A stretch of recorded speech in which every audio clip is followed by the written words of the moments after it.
So this is called a screen crab. You can spy on somebody's computer screen. Who's gonna remove this? Nobody. You know, the Nyan box does jamming as well, which is a federal crime. Here we go. Kill Wi-Fi, video cameras, drones. You can transmit a tire pressure monitoring reading and make them think they have a flat, so they pull off to the side of the road. This is called the hacker's nightlight. Nothing. Looks just like a smart plug and a smart light, Yeah. right? I could listen to network traffic with this thing. I could steal handshakes with this thing. That could be any color, so it would match your hues. I'm trying to speed through because I don't want to make this too long. Don't speed through it. This is good shit. So this is called a screen crab. And a screen crab, if you notice here, it's got an HDMI on one side and an HDMI on this side. And basically this little antenna broadcasts a signal. So I could put this behind a computer monitor, put this behind a TV, and more importantly, a computer monitor.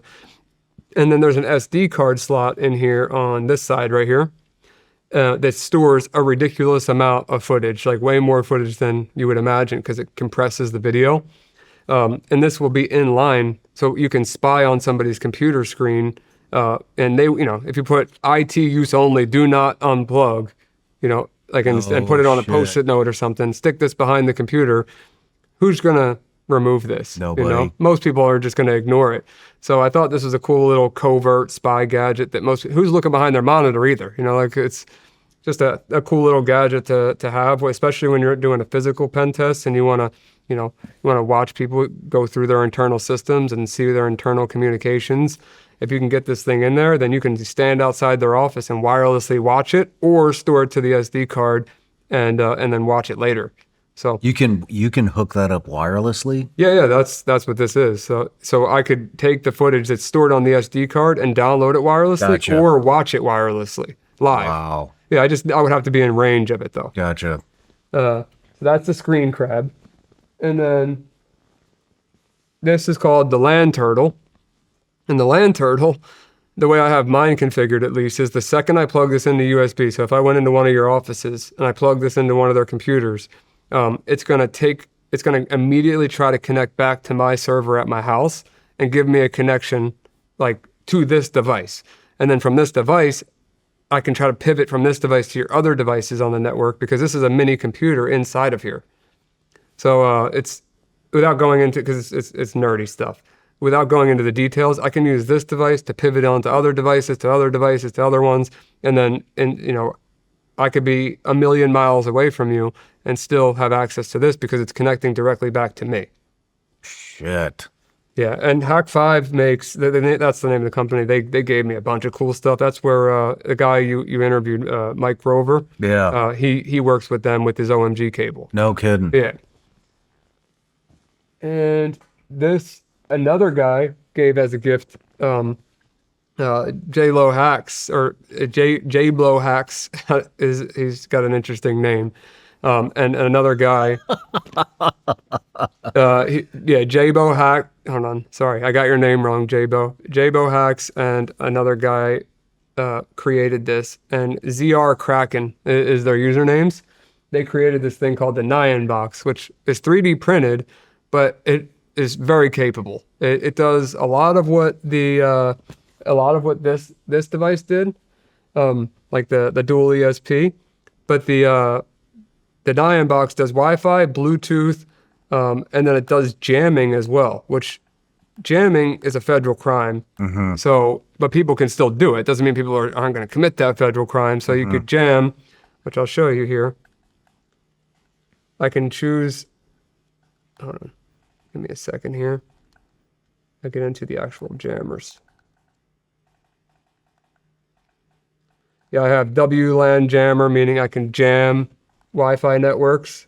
You see that on the top there? Yeah. So I could jam your Wi-Fi network right now, and if any of these cameras are hooked up to Wi-Fi, it's going to knock them offline. Like not using that de-auth attack I was talking about earlier, just broadcast, very similar to the Chinese, broadcasting the same frequency at such a high, like, I guess what's the better way to explain it? It's flooding the air with so much garbage on the same frequency that it doesn't know how to communicate anymore. Yeah. That's what jamming, that's how it works. And then there's all kinds of cool features that are, I'm skipping over, but there's actually one in here that has protocol kill. Here we go. Kill Wi-Fi, kill video cameras, like meaning wireless cameras, doorbells, kill RC, like drones, RC cars, anything that uses a remote controller, just kill that frequency. Bluetooth low energy, USB, wireless, like USB mice and keyboards. This is for, what does he have here? Zigbee, that's another protocol. And then NRF24, that's basically the same thing as what I was saying earlier with the keyboard and mice thing, but still a different, it's all of these different things. I can choose which one. So let's say I do wireless camera, I click it, and then I can start that attack, and it will knock those cameras immediately offline. So that's one thing. And then the last thing I'll show you with this device is the sour apple attack. So you're on the brand new version of iPhone, right? A little behind here. They just came out the new one. Like you're at least above version 18. Yeah, right? yeah. Okay, so I'm not going to break your phone. All right, so I just enabled sour apple. Mm-hmm. Do me a favor and unlock your phone real quick. You could even put it in airplane mode. It's not going to change anything. It's in airplane. It already is? Join this Apple TV. Yep, here, keep hitting X. You're in airplane mode right now. Connecting. I hit. You're in airplane mode right now, so you shouldn't be getting any connections, right? Apple TV keyboard, password auto. Keep going. Wireless audio sync. Yeah, I just got a transfer phone number option. I just skip it to you so you can see the screen. Sign in. It probably shows your iCloud ID, right? Yeah. Yeah. So like, little things little OPSEC mistakes that Apple makes right there that I could have pop up on someone's screen. Transfer phone number. Yeah. AirPods. But at that point, Set up Apple Vision Pro. What the- but it makes it so your Set up phone's your Apple unusable even if you're in airplane mode. And the only way to avoid that is to go into settings and disable Bluetooth. Not from the control center or in airplane mode. You got to go in your settings and turn Bluetooth off. I just assumed, and I think most people do, when you turn airplane mode off, your phone is turning all channels off, but it's not. So this just disrupts just about anything that's wireless. Well, that one, I did the attack towards the phone, but I do have some ways that I could do it with Windows computers or Android phones. I have different attacks, but yeah, it makes it, the older versions, it crashes the phone completely. The beta version of the newest version for iPhone, like iOS 26, it was crashing that too. But the newest version, it's not. It's just, it makes your phone unusable. Like with so many, you can't use it with that many notifications popping up. I want one of these too. Yeah, I can ask them to send you one. like- They 3D printed it for me. Do you ever think about, when you're working with Sentinel Foundation in another country and you're going out, you're hunting predators? I mean, I'm just curious, do you ever run the jammer so that nobody can tap into your phones, nobody can listen in, nobody can do any of that while you're having like a face-to-face conversation? Let's say you guys are doing your brief. So we before you use do Faraday anything. bags. So I haven't had I've never had to do that with a jammer, but we do throw stuff in Faraday bags. And I mean, you see me, I'm nuts with it. I put my laptop in a Faraday bag. I have that's actually something I'll bring up. I know I'll save the rest of it for the end, but the we donated in collaboration with this company. We donated 130 something recently to law enforcement in Peru. And the reason why these bags are important for phones, if no one knows, a Faraday bag, if you're unfamiliar, for the people that are watching, it just blocks signals from going in and out. Mm-hmm. So when, let's say there's a predator or a trafficker and they get arrested and the phone gets seized, right? You put their phone just like this in the bag, and then now it is locked. This phone has zero signal right now. It's not getting in or out of the bag. So let's say you're law enforcement and you are trying to make sure that evidence stays intact. You now have the ability with Apple, with iCloud, with Android, you can wipe that phone remotely. So before they even get back to the station, somebody could wipe that phone and all your evidence is gone. Mm-hmm. But if you keep that phone in a Faraday bag, then your evidence stays preserved. And So that's one thing Sentinel did recently was make sure that law enforcement was equipped with these bags because they're cheap and certain companies are more expensive. This one's a little more than others. They're just a nice brand, but there's other brands that are like $10 a bag, $20 a bag, and that could be the difference between a guy doing no time in prison or the rest of his life. Yeah. So Damn. I think they're very important. Yeah, let's take a break. All right, Ryan, we're back from the break. What are we looking at next? All right, so I'll get through a couple more of these gadgets, and a friend of mine, Rocket God, who was nice enough to send out this, so the newer one, so that I could show a newer one. Last time I was here, I showed the Hack RF, but it was like I bought the radio and then I put a thing called a Portapack on top of it, so that it had a screen. Yeah. So it was kind of like a Frankenstein version of this. This was the thing you can control airplanes with, right? Yeah, same exact device. This is just way newer and better and has newer features and does different things. But basically, what I wanted to show you, obviously watch the first one if you guys want to know more about it. But for you, Shawn, what you can receive on this thing, obviously airplanes, boats, Bluetooth. You can have it's like any sub-gigahertz signals, you're going to see what they are to some degree. Weather transmissions in the radio. You're going to have tire pressure monitors, which is the one I wanted to kind of stop on and explain, because I can actually, when we're driving around, I can see people's tire pressures in their cars. And then in certain cars, the way that not all, but a good amount, I mean, I don't know the exact number, you can transmit a tire pressure monitoring reading to the car and make them think they have a flat. So they pull off to the side of the road. And I'm sure you can understand the dangers in that. Oh, yeah. And then, there's a bunch of random features in here, like satellite stuff and fox hunting, meaning like finding other people that are that have radios. And that's all here in the receive section. And then it's obviously touchscreen too. The transmit feature, though, this is where there's a couple funny things that were added. So touch tunes, like the bars and clubs and restaurants where you have to pay for the music. This has a full controller for them.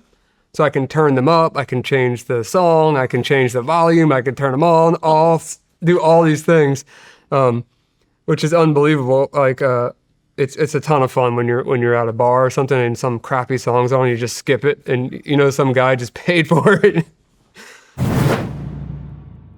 You know what everybody dreads? The inbox. I've gone through thousands and thousands of emails, and I hear you loud and clear. So we're making it official.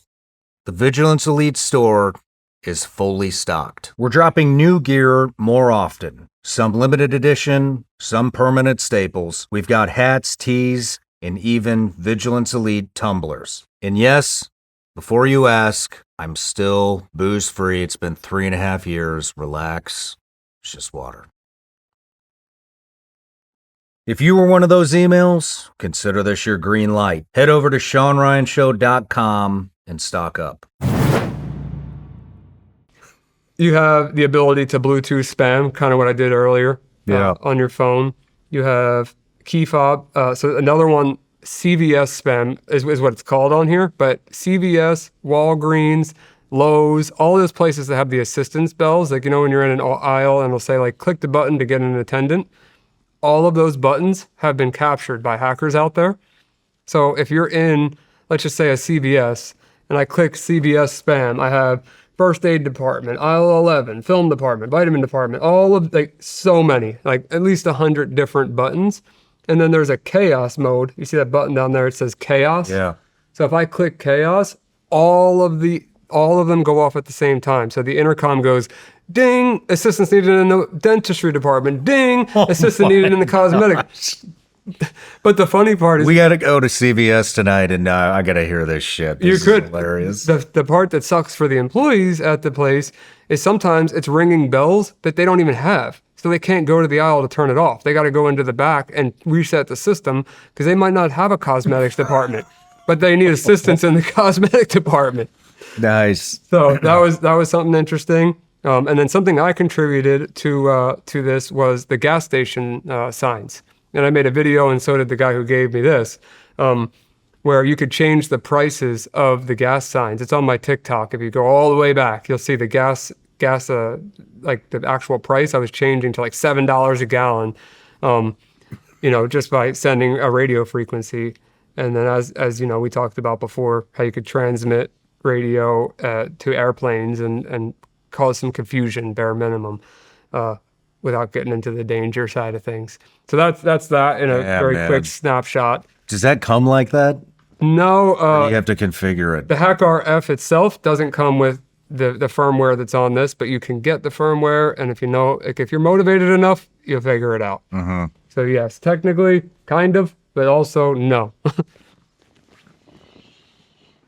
All right, and then Stuff just scares the hell out of me, man. I showed this last time, but I'll get into the whole creating cybersecurity content online and how that was all a thing for me. But this device right here, the Ponagachi, I showed it on the last episode. I'm showing it again. This thing must have got 50 million views combined on just my not people clipping my stuff, just my own channels, and something close to that. And basically, all this does, as soon as you turn it on, is it looks for all of the Wi-Fi networks around. And it's just like, you remember Tamagotchis when you were a kid, like the little pets that like you put on your keychain, you got to feed them or they die. Yeah. It's essentially exactly like a Tamagotchi, but it lives off of eating Wi-Fi networks, meaning taking the Wi-Fi password, like it's called a handshake, and it uses that as food. So the more handshakes it captures, the smarter it gets, and the more efficient it gets, and it goes into this auto mode where it gets itself on the perfect frequency so it can capture as many networks as it can as you're walking around or while you're in a building. So this thing is, and you're watching the screen, the thing's got like it smiles when it gets a network, it's mad when it doesn't, it like has a whole little personality. And this is called the Ponagachi. You got to build these though. Okay, so hold on. So if you turn that on, it just eats my. What does it do? So it's how it works is it knocks your devices off the network, very similar to what we talked about. As they're reconnecting, it's capturing the handshake between that device and your router. And that handshake is what I would bring onto my computer later to crack your passwords. Dude, what? How the fuck are people supposed to protect themselves from this shit? I mean, Is it just upgrading impossible? It's a cat and mouse game. Would that other device, that Verizon network thing in disguise, would that pick that up? No, because that's cellular. This is Wi-Fi. Yeah, but there are things that So you could just be detectors- running around with that, and you'll just capture any Wi-Fi network you want. anything on kicks 2.4 everything gigahertz. off. But there's newer devices now that work on 5 gigahertz, 6 gigahertz. Like Wi-Fi 6. There's this is 2.4, which almost everybody still has, but whatever the case is, it does some damage for a couple different devices sandwiched on top of each other, like just a battery pack for $6 on Amazon, basically. And then you have a Raspberry Pi Zero, which they're very cheap, $10, $20, somewhere very cheap, and then $3 to $4 for the display, sandwiched on top, custom firmware, and now you got a Ponagachi. So I mean, how do people? Is it impossible to protect yourself against that stuff? Or I mean, you can have like a de-auth detector, meaning like if it sees a de-auth packet, like what that thing is doing to try to get the handshake, you'll know it happened, but you're not going to stop it. Like, especially on the older stuff, it's just not even possible. man, dude, every time you come around, it scares the hell out of me. Well, I'm sorry, but also not sorry. Because I'm trying to educate the people that would never, look into this stuff because they don't care, Yeah. But they'll care if it happens to them. So you got to be running a jammer. If they run an illegal jammer to stop the crime from happening to you, yeah. But then you won't have internet, so it's a catch-22. Damn, dude. One last thing with gadgets that I want to bring up that I know that this one is something that's up your alley is a friend of mine, Peaks, loves hardware hacking, and he sent this out to me, two things out to me actually, and he calls this the Hacker's Nightlight. Let me move this out of the way. So this is called the Hacker's Nightlight, and take a look at it. It's nothing about this thing while I get the other thing out looks like there's anything that could be done. Like it doesn't look like anything but a regular smart bulb you would order on Amazon. This one is still in the Amazon packaging that he just wrote on it, so I know that it's hacked. But like, look at this. Like, what about this tells you it's even been touched by somebody?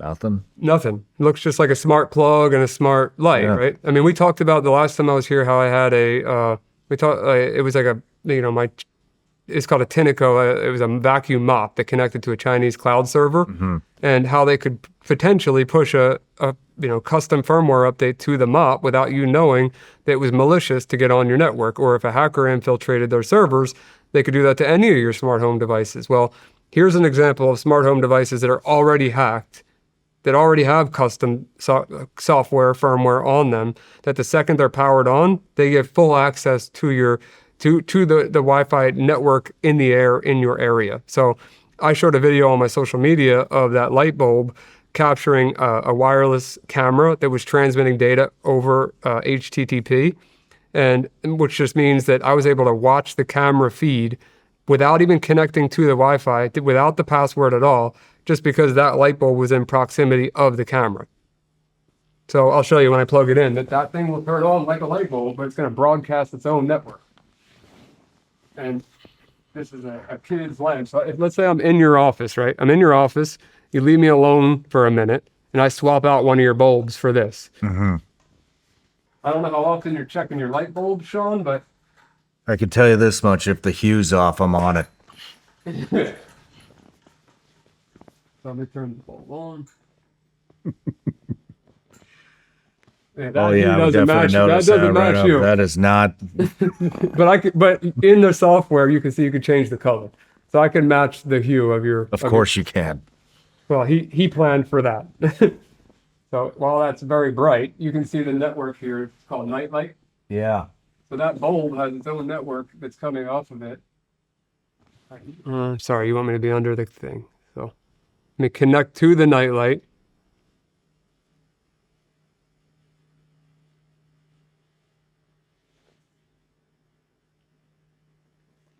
Oh boy. Here we go. So look, Hacker Nightlight. I'm connected to a configuration page, and then see I have there's oops, I'm trying to send me a message. Light color setting. I can pick, the color code. I can check the brightness. I could change it on. Did you see how the bulb reacted to it? I could change all of that. I can change the attack. I can steal. I can even denial of service attack, like I was just talking about. Take the Wi-Fi out with this thing. I can listen to network traffic with this thing. I could steal handshakes with this thing. Same as the Ponagachi. And all this needs to be is just in proximity of your networks. And it's a light bulb that can be any color, so it would match your hues. Damn. So that's one. And you could just buy this on the internet. Well, I'm sure Peaks would sell you one, but he made this for me. This stuff is scary. Yeah, it is very scary, and it comes in all shapes and sizes, and most people are never going to know when these things are in their house, in their office, in their car, and the way to detect them is pretty tough, like using kind of what we did last time I was there, like using a bugs finder with an EMF detector and just taking educated guesses. Like, of course, a smart bulb or a smart outlet is going to be emitting electromagnetic fields. It's going to be emitting Wi-Fi. That's what they're supposed to do. So how are you supposed to know it's malicious or not malicious? So trust me, I love coming with solutions, but in certain cases, there aren't solid solutions. Damn, man. What's your favorite device out of all this stuff? Favorite device out of all of it? Like I said last time, my laptop, because there's, it's endless. But if you're going to say gadget, I'm going to go with this. No kidding. The H4M, yeah. No matter where you're watching Shawn Ryan Show from, if you get anything out of this, please like, comment, subscribe, and most importantly, share this everywhere you possibly can. And if you're feeling extra generous, please leave us a review on Apple and Spotify podcasts.